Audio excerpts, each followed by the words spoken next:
So I've concluded that Adam is a government plant. I think I Totally. knew this all along. Kobe knew it. And I just knew that was the reason you were down there in Costa Rica. I just knew it. It's why I'm in Costa Rica. I did work for the government before. It's all one big psyop, bro. I've seen the belly of the beast from the inside, and I can report back that it is all one giant psyop, and they are just it is what it is. I'm gonna post. I just found there's a great one that it's like a 4chan post where it's laying out what's gonna happen in like 2023, 24, 25. And it's like the leader is going to be Anson. He's the leader of the PSYOP to onboard us to what is now considered the Fed chain, which is Solana is the Fed chain. So yeah, man, this is crazy times, man. Dude, it's funny now that we're kind of in this down period. I was looking for different things to talk about, and first thing I've noticed is engagement is down like horrendously across the board. But also it's because most of the updates are all developer related things. As I was looking at all of it, and that's just like that does not get. Don't give a shit about that, bro. That literally does not give a fuck. They don't give a fuck. That's funny. What's up, Chris? How you feeling this morning? Yo, what's going on? Pretty funny. I think that we would actually be surprised by how many probably like federal agents are actually on the timeline. I've felt that way for a while, but I mean, isn't it just funny that that's like their job, that they just get paid by the federal government to come and just post on the timeline with people like us? Like, what in the world? How do we sign up for that? That actually sounds pretty decent. It is decent. I can tell you it's decent money too. I had a hard time. I think I've maybe told this story to you guys personally before, but like to quit that job and those bennies was really a real challenge, but I just had to do it because I knew I was going to be locked in. Like literally you're locked in for the rest of your life, man.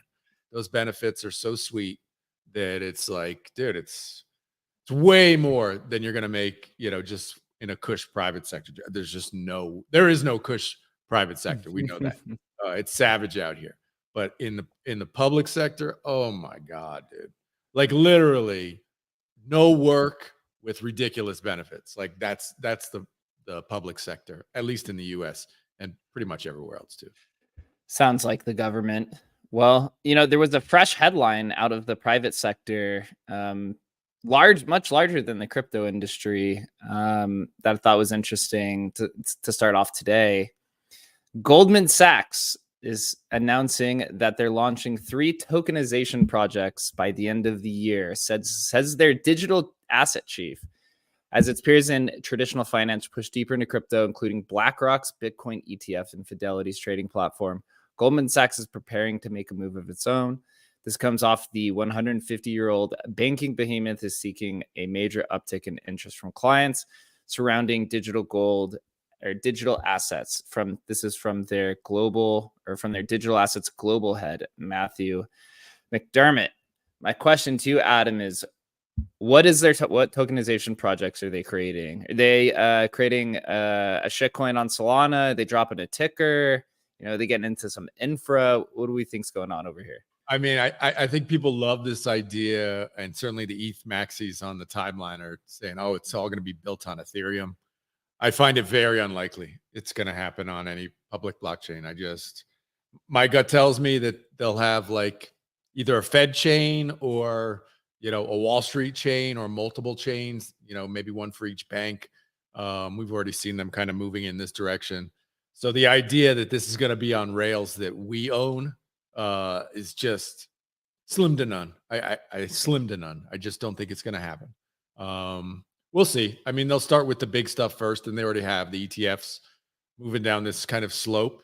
I mean, it is incredible that this is the dream of what, the ideas behind Counterparty and all these kind of early blockchain projects, where this idea of tokenizing real world assets, bringing them onto a blockchain, a blockchain for ease of transactions, global transactions. It obviously makes sense. Finally, the world is waking up to this idea. It's just going to be a battle of if this is centrally controlled or if this is on public blockchains. And my money's right now, it's on centralized control because it still does not feel like we're winning. It feels like what's happening is we're being co-opted by bigger, smarter players, which is Wall Street and centralized governments, and they're looking at it as like, oh, this is what we need to do. We'll just grab it this way. And the battle is on, man. This is full on battle. I mean, I think the timeline was just kind of going off on boredom, when they start throwing, Anson under the bus. But that battle is real. The battle is absolutely real. Yeah, when BlackRock came out and announced their RWA fund, they actually had said that the private sector is losing and that they're much more interested in the public sector.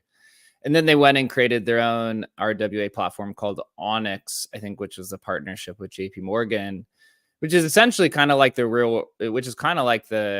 money markets fund of Emblem Vault. Honestly, it's just taking these off-chain assets and putting it into this, this kind of privatized, but somewhat public. I guess it's like a shared chain, I guess, between all of the large banking institutions and financial firms. I'm curious to see what this is. 3 tokenized projects. RWA is definitely going to be one of these. I would assume they're probably going to use Ethereum for these. I don't know if Solana has that much institutional interest yet, although it's starting to happen with PayPal. And I think there was another large traditional firm that had moved over there as well. That's funny to say that PayPal is a traditional firm at this point, right? Because it's only 25 years old or 30 years old. Yep. I would say, I would like to see them do something in the public chain. I'm assuming, well, you have BlackRock and Citadel is now doing their own stock market down in Texas. Mm-hmm. And we've seen Larry Fink come out and say that they want to tokenize the entire stock market. So you could say that's probably the foundation there.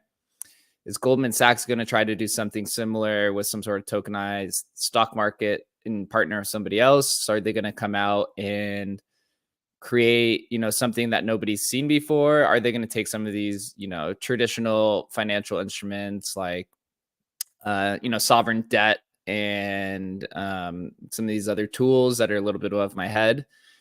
I don't really know. I would just hope they just come out and just drop a shitcoin rug on Solana, a pumped off fund. They just come out and that's kind of like the end of it, right?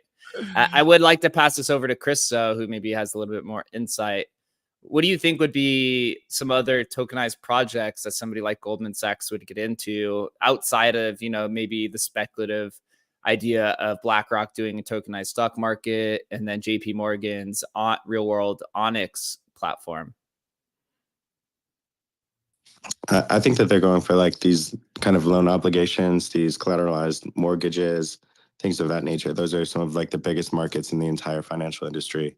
So once we start getting first mover advantages on those, I think it'll probably start, you'll see it. I think people have been trying to do it for a few years, but they're just really kind of small operations that wouldn't have the scale. But I think that, these big investment banks have been working on this for quite a few years. So it wouldn't surprise me to see that they're actually much closer to the finish line than we actually think that they are. Yep. By the time that someone like BlackRock or someone like Fidelity or Goldman Sachs comes out and says that they're working on this stuff publicly, that means probably they're a little bit closer down the timeline than we would actually believe. So I think Solana is a good fit for some of this stuff. I don't think that they're worried about the fees on Ethereum. So I think Ethereum will be just as big of a player. I don't think that they're really too worried about, focusing on just a single chain rather than actually just providing a good product to their customers. Yeah, that's right. Do we have Chris? Do we have any traditional financial firms or institutions that are multi-chain outside of the stablecoin issuers? Do you know if there are any? I wouldn't know, to be honest, just because we're barely multi-chain ourselves. There's like Ethereum and Bitcoin. Totally. You know what I mean? So, Totally. I mean, multi-chain is pretty new. Although there's thousands of chains, there's thousands of ghost chains, and then potentially 3 main chains that people are actually hitting critical mass that people can actually start beginning to build on. rather than just like shooting in the dark and building on Cosmos or some random thing like that. You got to think Base is setting itself up nicely if it's going to be like the cheap, inexpensive chain, the L2, super regulated, all the right papers, all the thing. If I was putting my money on a chain, it'd be on a L2, it would be them for like regulatory use and capture. Also another reason why they may not have a token on the chain and all this sort of things. So, Dogfather, what's up, man? AGM, yeah, engagement is low. Tell me, I'm how's German, your engagement? Are you crushing it? Yo, I have. I mean, I'm celebrating if I have 2 likes on any of my tweets, and I know it's like Adam and Zach, and I'm like already celebrating because I'm not completely ghosted. If you're posting out of Germany, I think you have a double penalty these days. After and actually, what most people don't know is that's not actually the German government or the national government selling the Bitcoin. It's just one state, it's just one state in the former eastern part of Germany, that was on the other side of the wall. These guys, just one state, is in possession of all these Bitcoins. And this is the most right-wing like state. I mean, it's like horrible. It's really like the worst case. Wow. So I don't know what these guys do with the money. They're just dumping and have no clue. So, double penalty for me coming from such a country, like feels very bad, of course. And then with respect to Goldman Sachs, I mean, I'm with Chris here. I mean, these guys are building some B2B stuff. I mean, they don't care about fees. They create markets, They create huge markets. Just think about the credit default swap market that was before the financial crisis. This had a volume of more than 50 trillion. I'm not saying billion, 50 trillion US dollars. These types of fixed income markets, that's probably one of the things they're doing. And it will be massive if successful. Real estate is also something, but that's way harder. Of course, real estate market is like the biggest market of all. I don't know. I'm not very deep into that, but these guys are like serious, and let's see where this is going. I mean, they definitely know how to make some money. For sure.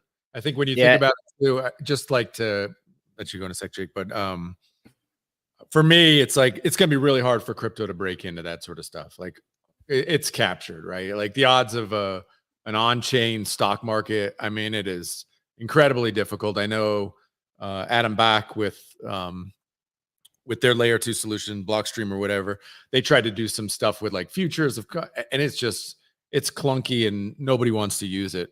I honestly think like crypto just needs to lean into like what it's good at, what it can actually win at. I think we've seen it with like Polymarket, like the last couple of weeks has like popped off where people have been like, oh my, I can bet, whatever I want to bet on earth, like right here, like stuff like that, crypto can dominate. And I think it's that's kind of the best solution for me.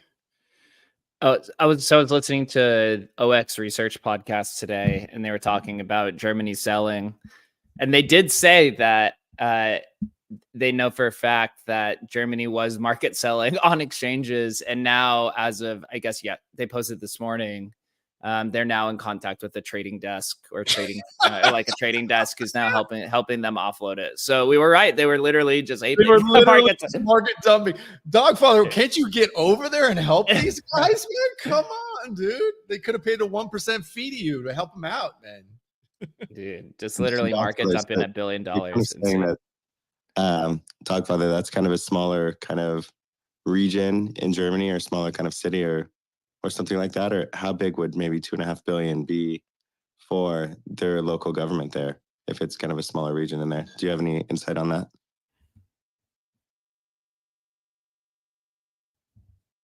I think we lost Dogfather. Do you lose him? Maybe he's on mute. We got a dog down. One dog down. He's been muted by the German government, man.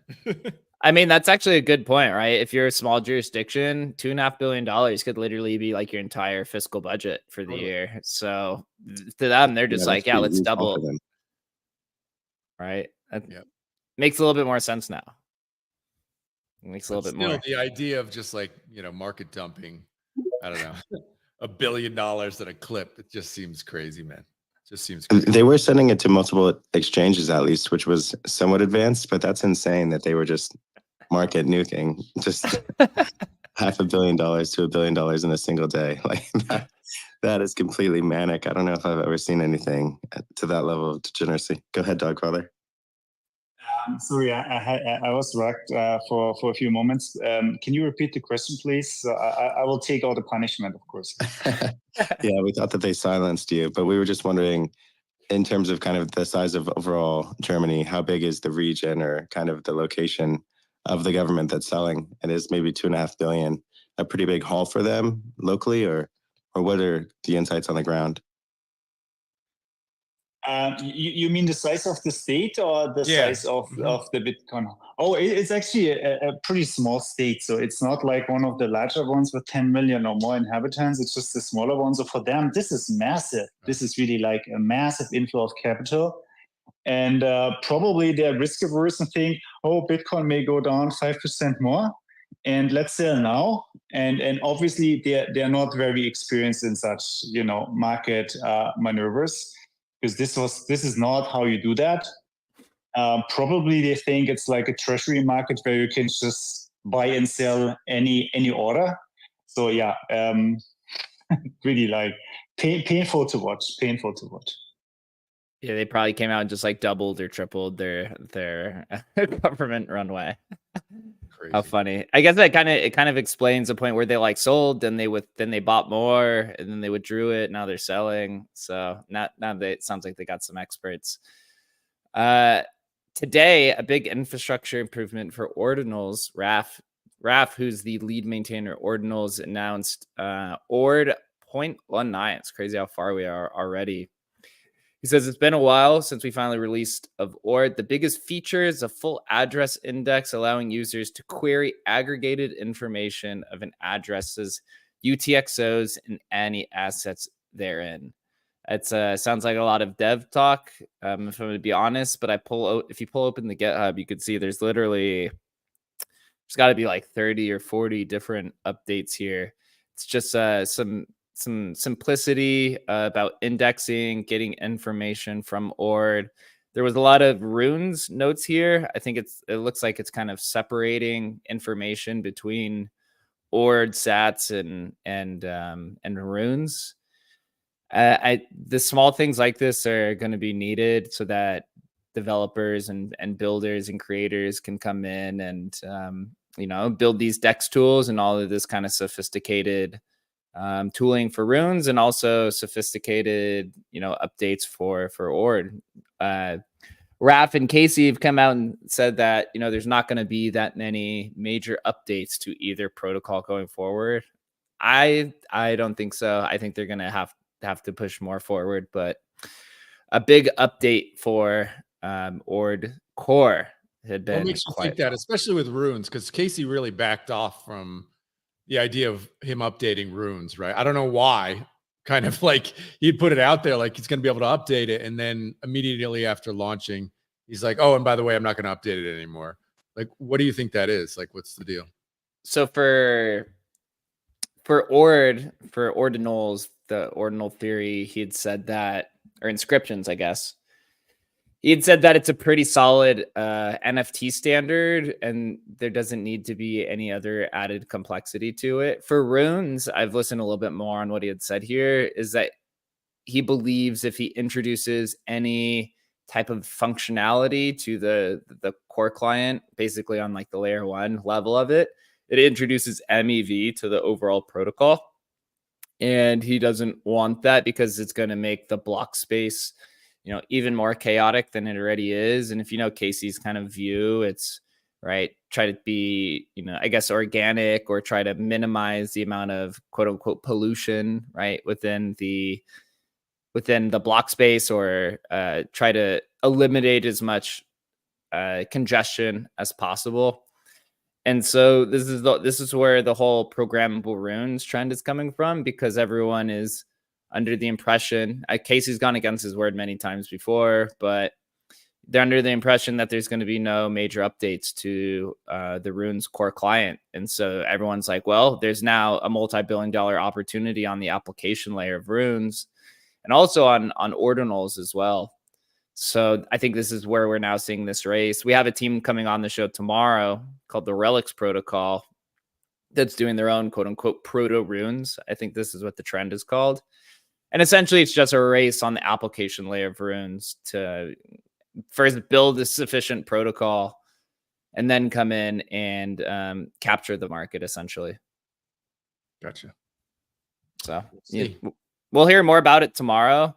Actually, if I can pull this up here, in terms of like the AMM race on, in terms of the AMM race on Runes, I think DotSwap's actually winning this battle currently.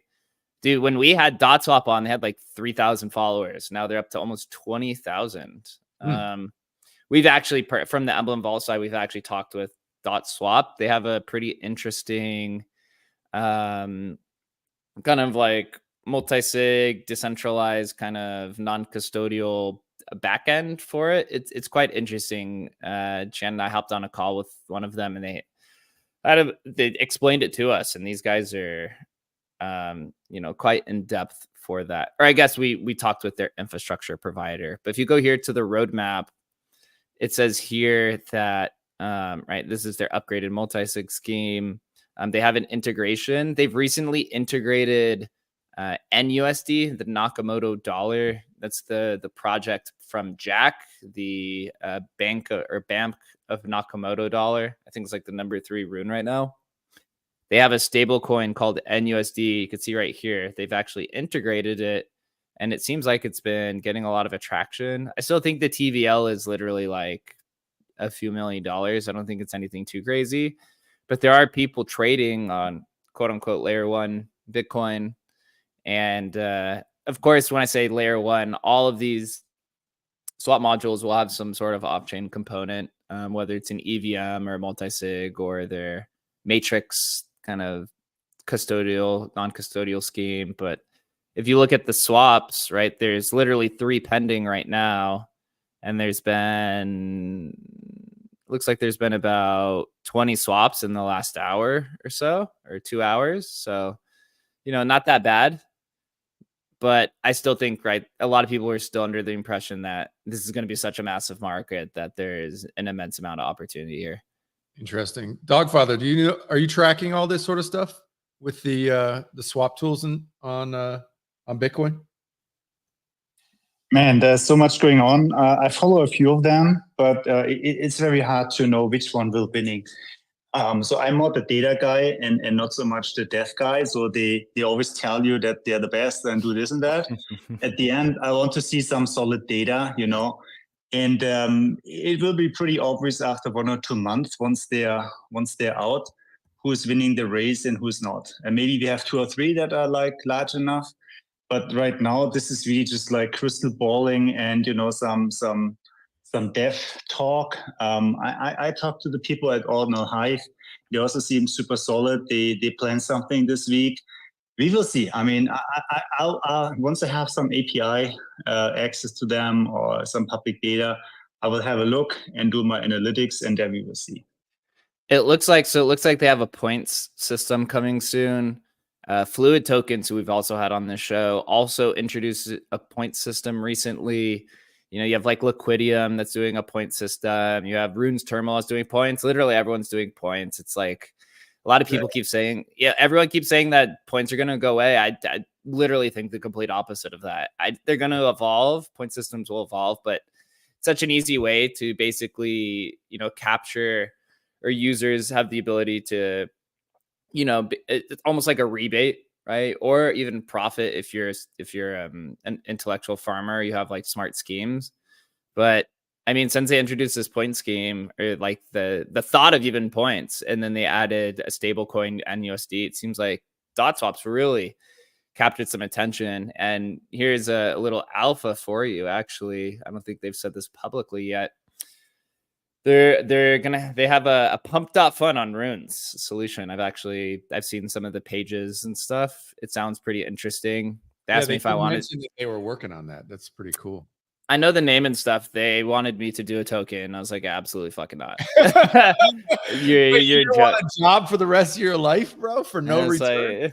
I was like, I appreciate you guys for reaching out to me for this, but there's not a chance I'm doing a meme coin. No, maybe if Emblem implodes or something and I'm on my last leg, like, but not for now. But I mean, like, you look at their website, like, they're doing really well. They got an accelerator, they've got DeFi tools, they have like this swap. So the race is definitely heating up. I think the other one that might be in second is called Fluid Tokens. Do you remember these guys? We had these guys on as well. Yep. Yeah, they're falling behind a little bit, but they've also done Fluid Dex, right? So that came out, and then they have again, right, a point system. I think this one they're trying to focus on lending as well. These are the guys that are from Cardano, so yep. Right, they already have some experience on UTXO with some smart contracts, right? Because Cardano's have smart contracts. Here, you're just replacing it with indexers, I suppose. But yeah, the race is heating on here. Now, both of these guys say they're on layer 1 Bitcoin, right? But how do we know this? Like, really? Like, what would a dev say? Would Shannon's in the audience? Would Shannon be like, yeah, this is layer 1, or like, it's layer 1 plus a multi-sig plus this and that? Like, is it? Yeah. What? Yeah. Well, it's because you can't do smart contracts, so it's kind of like this combination of.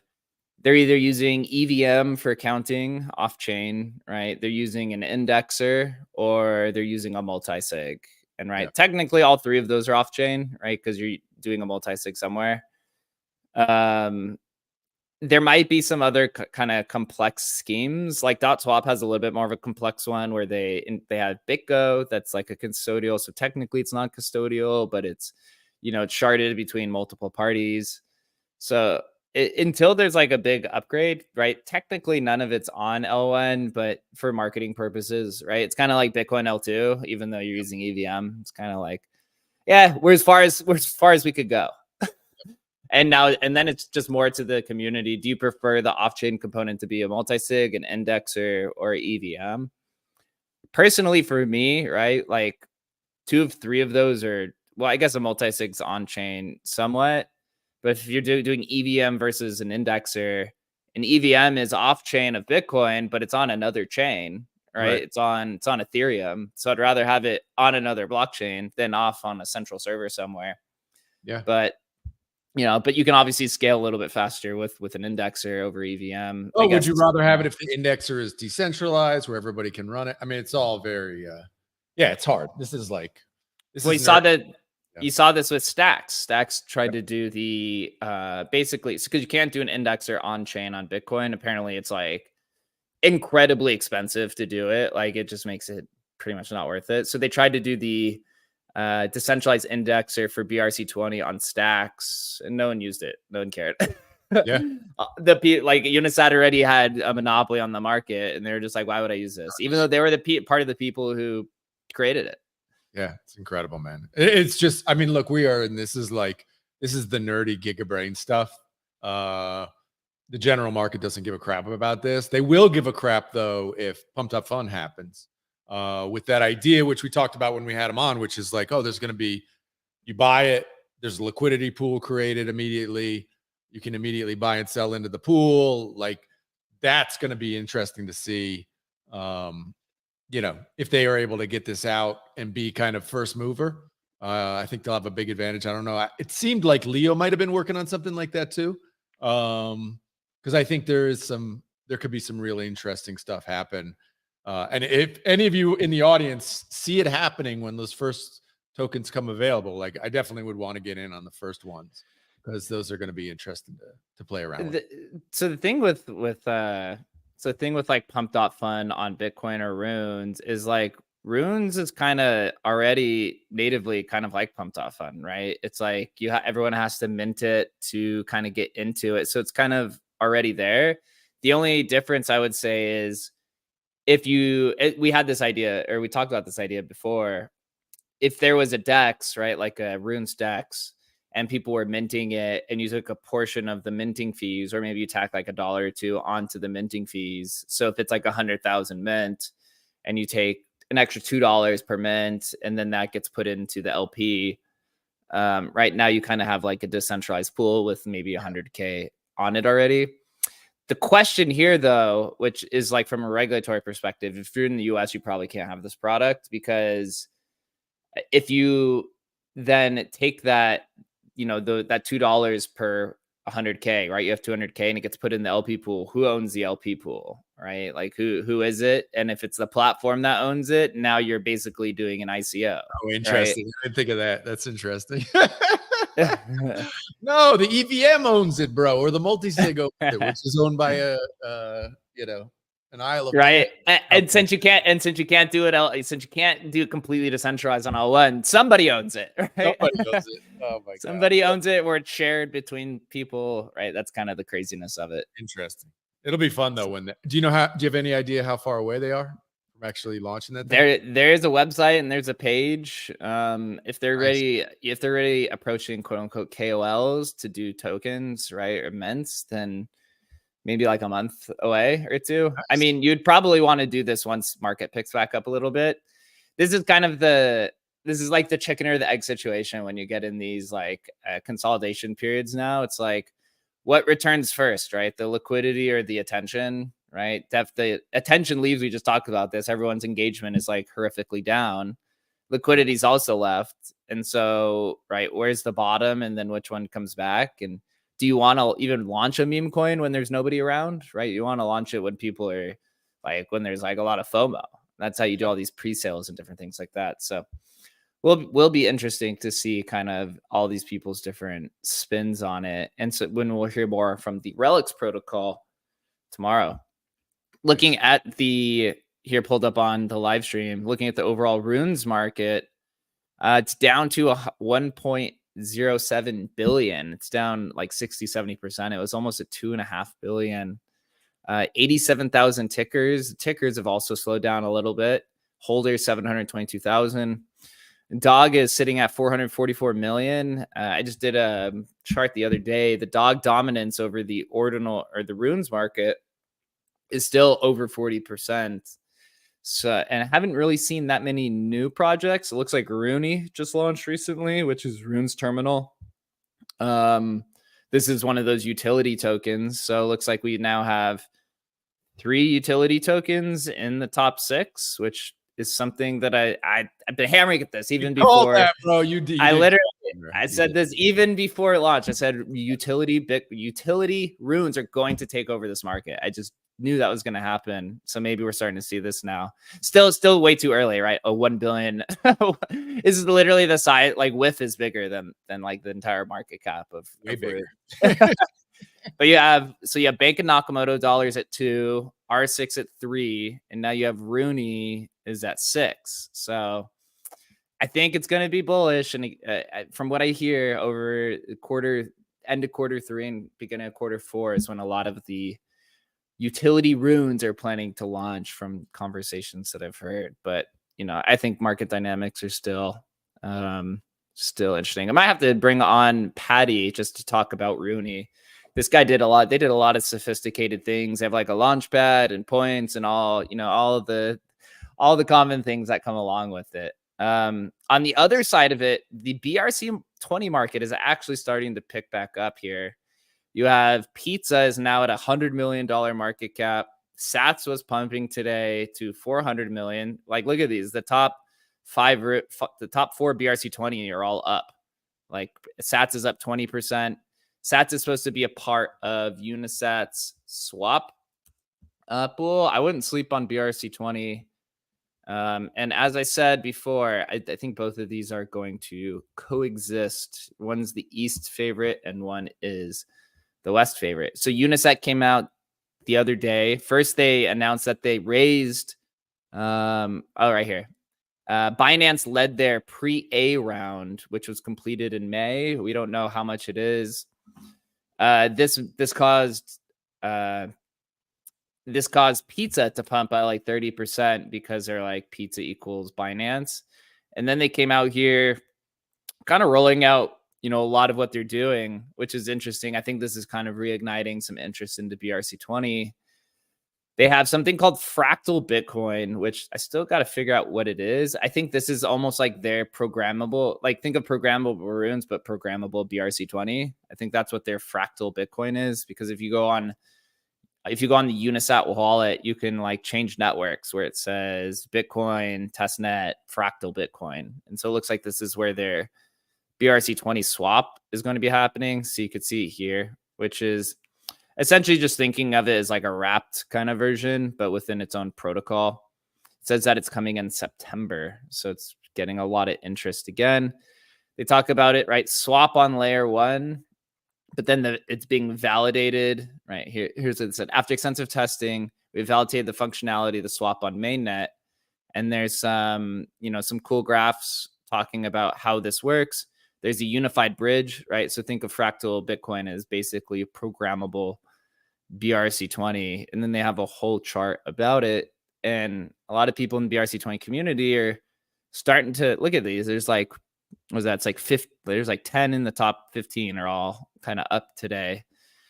Ordi is up to a $700 million market cap. And so if you even think about Ordi dominance over the BRC20, it's even higher than Dog is over Runes. I would say Ordi's at 700 million. The BRC20 market cap is 1.5 billion. So you're saying it's probably about 47%.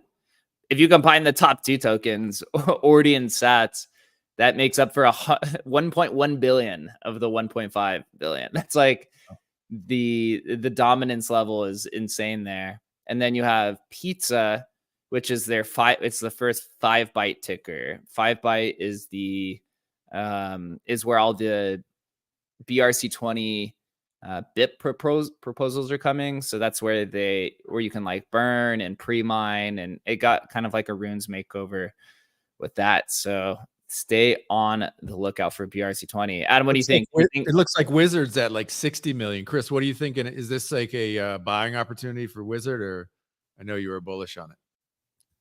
Yeah, man, I still think it's like one of the top tokens going into probably the end of the year. Okay. I mean, it just has, the best lore pretty much in the entire industry. If you're talking about, meme coins in general, this is like the king of meme coins. This is the oldest lore on the biggest chain. And with the actual token launched by the artist of that original meme. So I think like kind of fits all the boxes that I would look for. It has a ton of original content. Everything is, completely photoshopped, really kind of schizo community. It's just kind of has all the attributes that I would look for. And Mavenspot just kind of continues to toy with their community over there. And these psychos they don't budge. They're still around. They're still just kind of going manic. So I think it's one of the coolest plays in the industry. I can see that token going to just crazy amounts as, you think Bitcoin goes to, from 1 trillion to maybe 2 trillion. Even absorbing a percentage of 2 of total market cap puts you at pretty insane numbers. So I think at like 30, 40 million, whatever it's at now, you can put some serious multiples on that. Yeah. Interesting. So if you look at it, Wizard is migrating to Magic Internet Money, right, which is like the oldest meme. If you put it in terms of Runes, because it's still going to migrate to Runes, the $60 million market cap would put it at number 4. Above Pups, right behind Arsic, and a little bit behind Dog. But again, right, you have a lot of people backing Wizard, like obviously Mavenspot, who created it. You got Anthem's like a big bull. Obviously, all the Bitcoin OGs, everyone knows the meme. So probably a good buy, I think. Yeah. And it's at 6,900 holders right now. So it'd put it at, it's still a little bit down the ways on the BRC20 chart. Is there any information finally on when they're going to migrate? It over? Still completely ghost, which is just even funnier. Like he's just kind of letting the community kind of build out, it seems. I wouldn't be surprised if he was kind of building in the background, kind of getting exchange listings and things like that to kind of have a solid launch when it's ready to go. But I mean, this is kind of the oldest Bitcoin native meme. You know, it's not a dog with a hat. It's not a Pepe frog. It's literally the wizard that kind of started, you know, the 2013 bull run from Reddit. So I think it's kind of in a league of its own. It's one of my favorite undercover plays. I think I can see, you know, if you're looking at memes on Bitcoin, you want Bitcoin native memes. And this is kind of the biggest one that's ever entered the industry. So I think Bitcoiners are pretty scarce. They have a scarce mindset of, you know, where they're going to deploy capital. But I mean, I don't know anyone that doesn't like the old school wizard meme. I love it. Yeah. Yeah, completely agree. Completely agree with that. I have to go unload on it. It's at its low. It's at like a 3-month low or something like that. So good opportunity there. This morning, Bob, who is in the competitive Bitcoin L2 landscape, announced another raise. They raised 1.6 million in a strategic raise, basically from angel investors. This now puts them at like almost $11 million, dude. Man. It's some of these people are just pumping insane amount of capital into these. It says 1 million of the funds raised will be allocated to the Bob Incubator that's focused on bootstrapping new and innovative startups. So basically, the capital is just going to a grants program where they're going to incubate or build native projects for the Bob dApp space. Wow. These grant programs are really taking off everywhere. I was just listening to one of the podcasts. I think it was the Empire podcast. The first advertisement that came up was Polygon grants. So it was the first advertisement on there where they're like, we're allocating 100 bajillion polygons. Please bring something interesting to us, please, for God's sake. You know, on the other side of this, though, I saw an interesting tweet yesterday. I think it was by Mike Dudas, who said that there's a lot of builders that are now leaving. Here it is. Yeah. So he said, I'm meeting an increasing number of founders who are building for a random L2 app chain because of quote unquote incentives, but realize there's no liquidity of users and are now rapidly pivoting to Solana or the EVM blue chips. Yep. There are going to be so many abandoned L2s and infra tiers. It's facts, bro. Facts, bro. Yeah. Adam, expand on this. Are we going to get some specialized L2s? You know, is the Bob raise strategic? Are people actually going to build, or is everyone just going to eventually just pivot back to things like Arbitrum and Optimism and Base? I think guys like Bob they're smart to be raising, like, you know, because this is like the hottest raise environment in all of crypto are these L2s. And so, of course, as business owners ourselves, we, you know, love to be able to raise, you know, a couple $1 million, or what they raised 11 in total. It's crazy. Yeah. So they did a 9 million led by Castle Ventures, which is Nick Carter. That's like a pretty credible group. So 11.6 is what they've raised, excluding, somebody said excluding Coinbase. So there's also some sort of Coinbase raise in there as well. So potentially even higher. Bro, it's like, I mean, this is the magic. I mean, I lived through the .com bubble. This is .com bubble stuff where literally, I mean, obviously they're technically skilled. They haven't built it. There's nothing there, dude. It's like literally ideas. And to be able to raise on ideas over $10 million is crazy talk. Like, it's crazy town.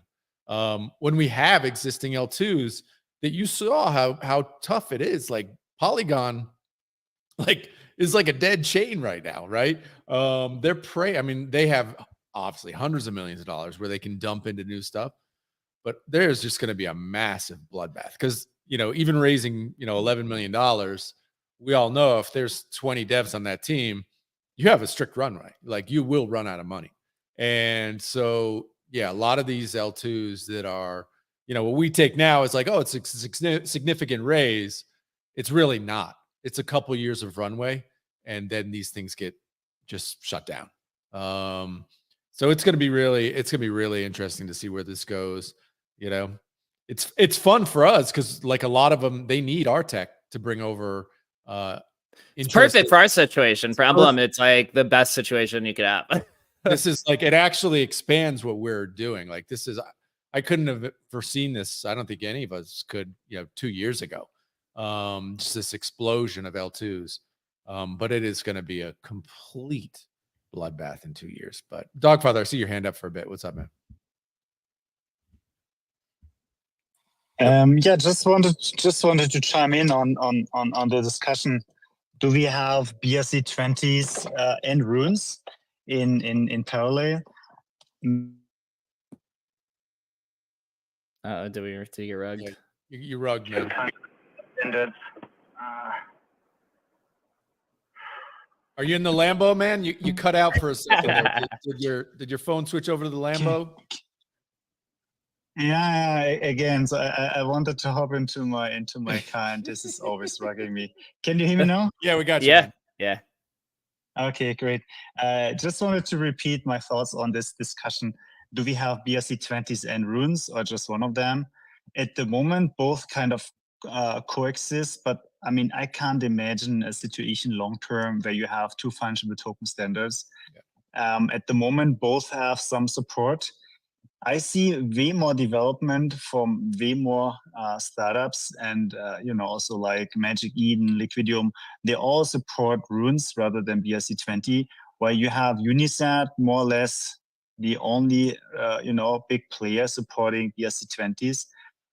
I don't know. For me, that looks like, yeah, they do a great job, but they seem to be alone, and I don't know whether that's really driving the innovation and the support by the communities. So it will be very interesting to see. I mean, we are at the sidelines, right? We have our backs here and there. We don't mind. But to me, in the long run, and also like technically, because it's like you have a fungible token standard on a non-fungible standard. This just doesn't make too much sense. Cannot be as robust in the long run as like a dedicated fungible token standard. So I would put my money on KC rather than on Unisat. Yeah, I would say there's a lot more builders in the West than in the East. Although I'm going to differ you on this one. I do think they'll both conjointly exist together. Just it seems like it's like a cultural preference thing here. And Binance and OKX are just basically putting their full force behind BRC20. And you look at like Merlin and some of these L2s are trying to build some programmability. Although it's definitely more of a decentral build of runes, right? Where KC is allowing the application layer to people to build out the application layer, where basically Unisat is building out the application layer for BRC20. So that means BRC20 will probably scale a lot faster, but could be in a tough situation, right? It creates a big central point of failure in the future. It's got to be a bloodbath, bro.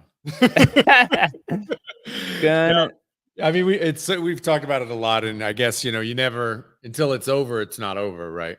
Certainly feels like Runes has the advantage, the attention, the technical advantage, but you never know, right? You just never know, right? If they build out this thing you just showed with BRC20s and you can just swap them and it's easy and it's fast and whoa, this is the new thing and it's suddenly I have it on my phone and there's a new one and there's new excitement, it's not over till it's over, and underdogs sometimes win, so who knows, man? Don't say it till it's over. L2s are getting crazy.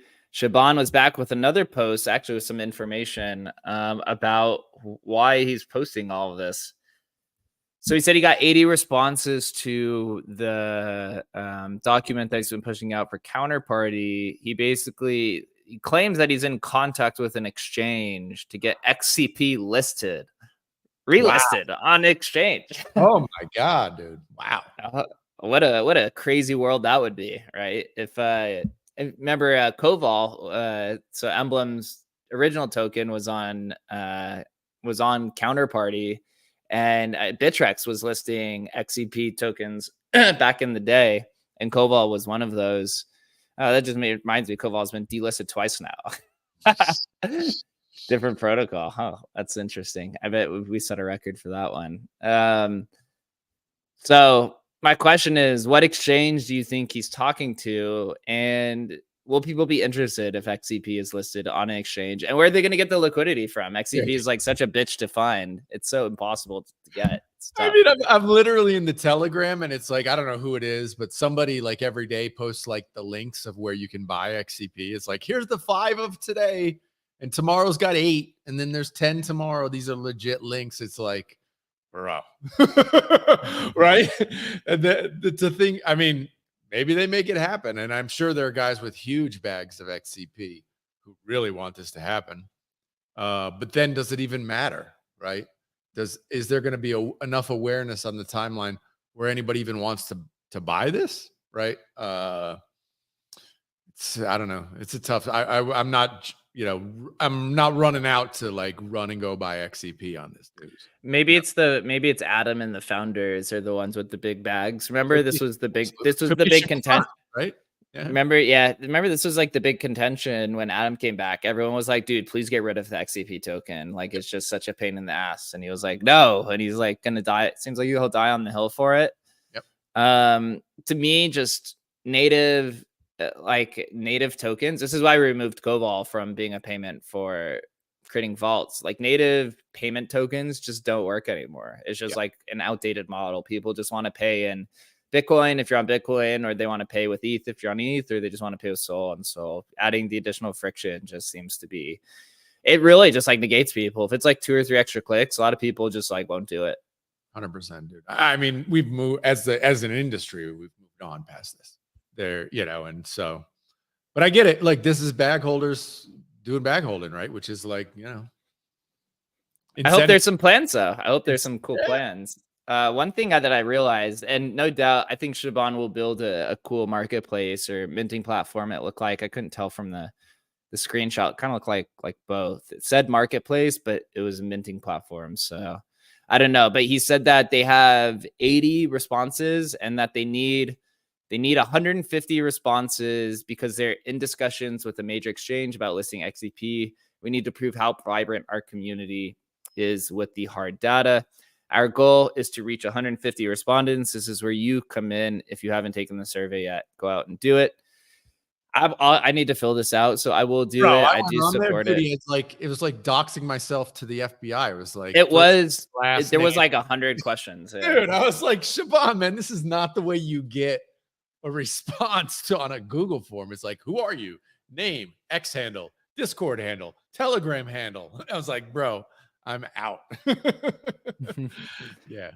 So if you're part of the XCP community, go and support Shaban. It looks like at the very bottom of this, it says Everdream Soft is opening its vault to benefit the counterparty community. We're offering our most treasured assets, including rare unleashed tokens from Spells of Genesis and Munga. Munga predated Spells of Genesis, I believe, to fuel our involvement in the development of Counterparty 2.0. These are not just collectibles. They're Everdream Soft's crown jewels offered to empower our community. The number of pieces is inherently limited. Make sure you are on the whitelist. So I will sign up for this just to get the airdrop. I'll give him my social security number, my grandma's last name, my parents. I don't know if I read that again. I don't think that's an airdrop, bro. I think it's like to be notified. It says when you can buy.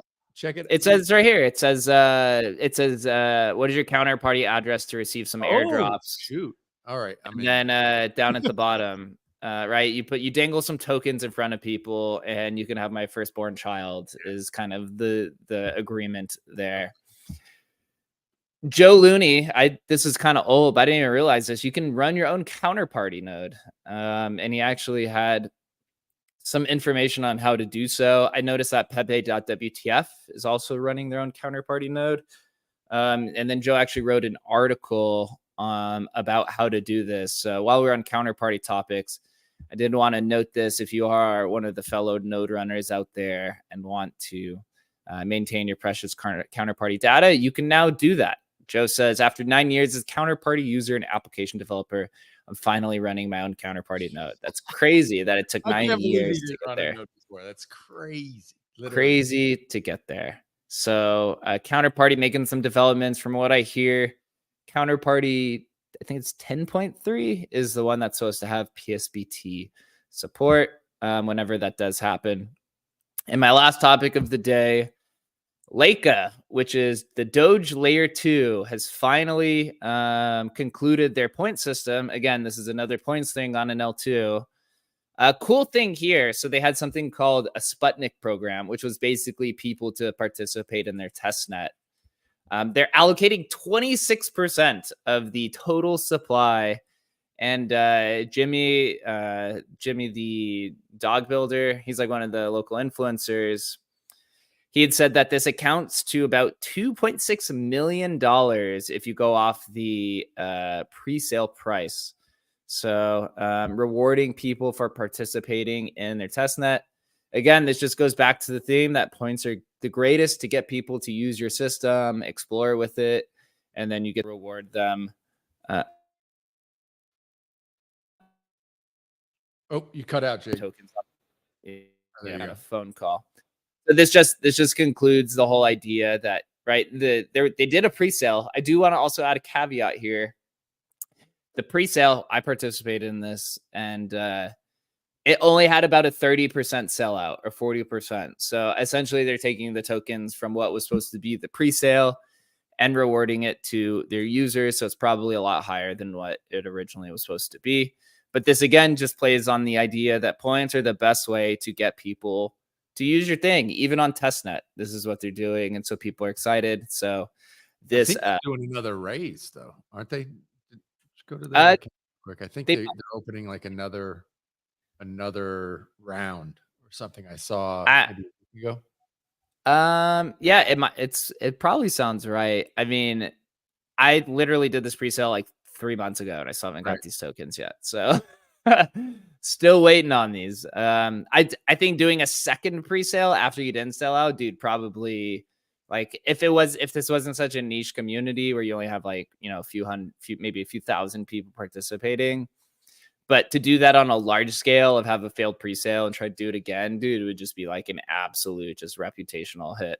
I'm pretty sure they're doing it. Yeah, I saw it like a week ago or so. They're doing another round. It's like, ew.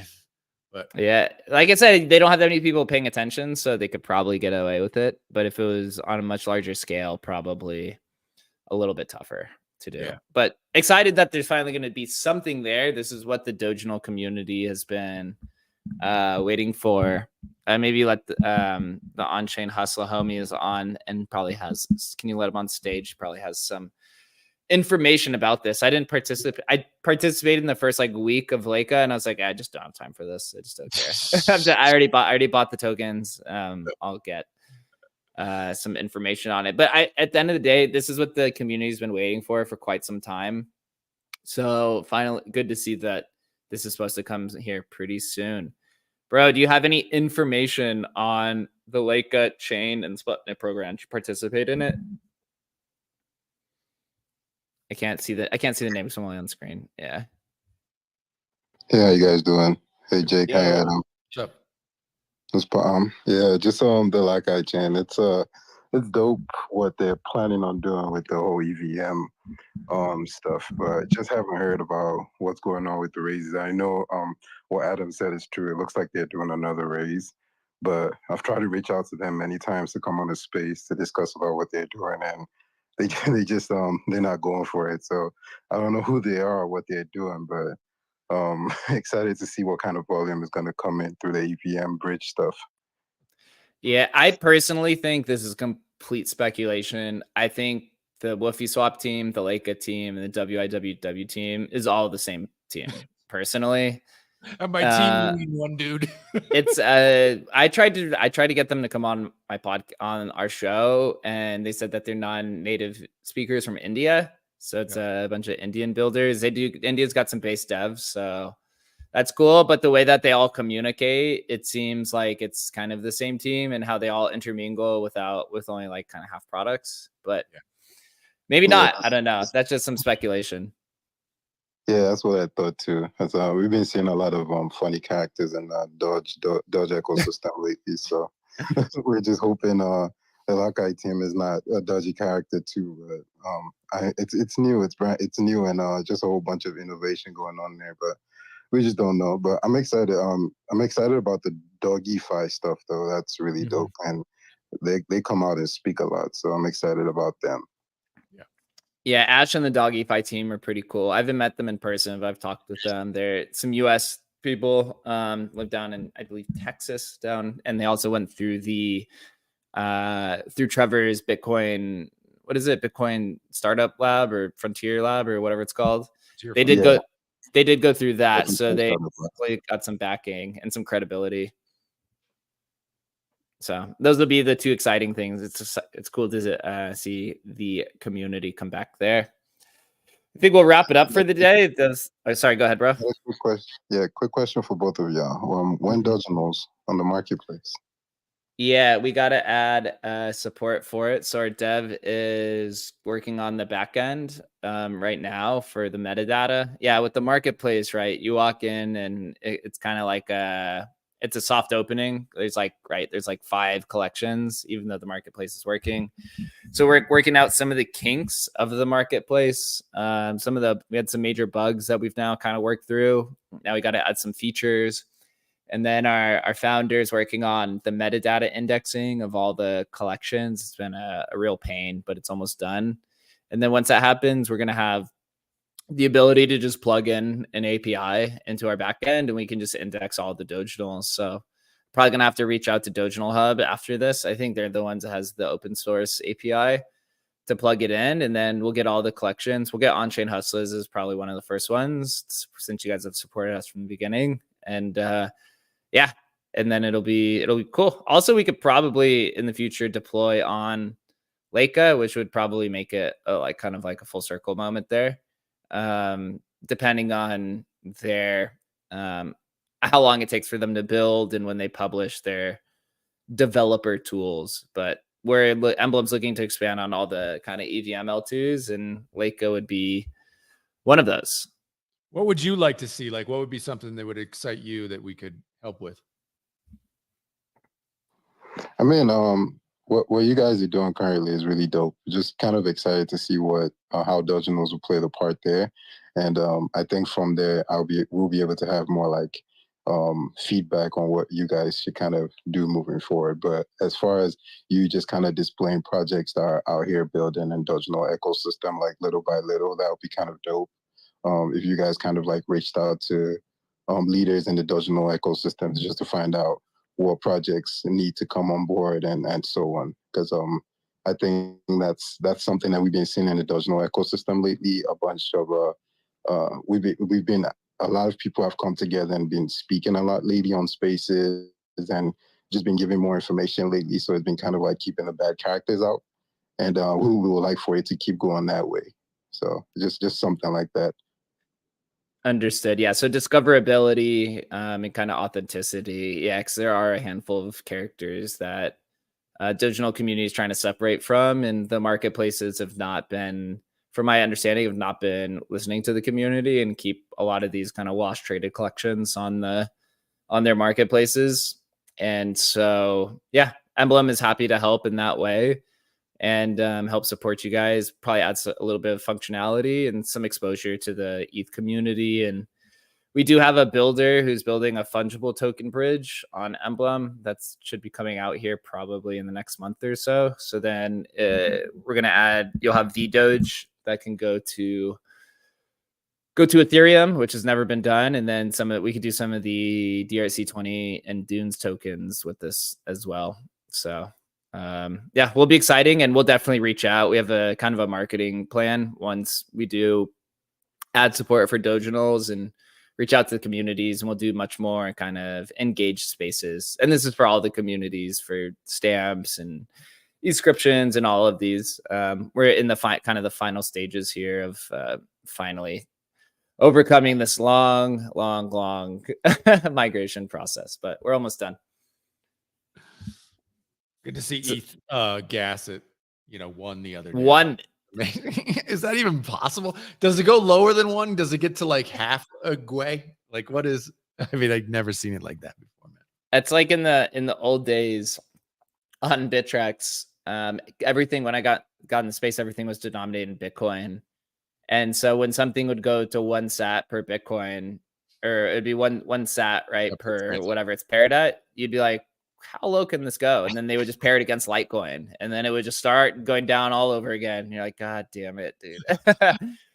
Once you got put into the Litecoin markets, it was over. That was that game. That was like, you're officially a dead token once it was paired against Litecoin. So Awesome. that was kind of a funny time. Yeah, I appreciate everyone for coming in. We did move the Inscription Show today because tomorrow we're talking with the Relics protocol. It's a proto runes or programmable runes project that has an AMM and some large ambitions. And so we're going to get to the bottom of all of these programmable runes ecosystems to see who is going to be the winner here.